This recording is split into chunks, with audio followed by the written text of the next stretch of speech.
भोंदूबाबावरून ठाकरे आणि शिंदेंमध्ये जुंपल्याचं पाहायला मिळालंय। पकडले जातात ते भोंदू, मग जे पकडले जात नाहीत त्यांचं काय, असा सवाल आता ठाकरेंनी उपस्थित केलाय।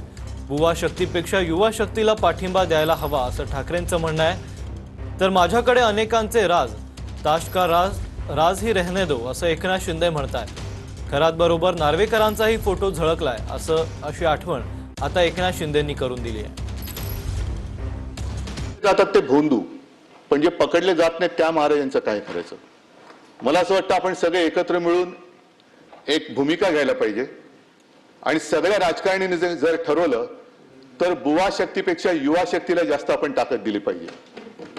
कारण या देशामध्ये बुवा चमत्कार नाही करू शकत, युवा चमत्कार करू शकतात आणि युवा शक्तीला जर का आपण नीट पाठिंबा दिला तर या बुवांची दुकानं बंद झाल्याशिवाय राहणार नाही। यांच्या नांग्या ठेचल्या पाहिजेत, यामध्ये राजकारण करता कामा नये। जास्ती काय मला बोलायचं नाही, पण काही लोक जास्त बोलले तर मात्र बरेचसे राज माझ्याकडे आहेत।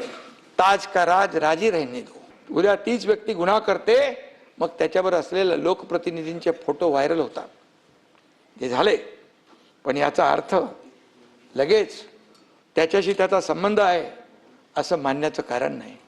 मिलिंद नार्वेकर इथं बसले, त्यांचाही फोटो झळकलाय।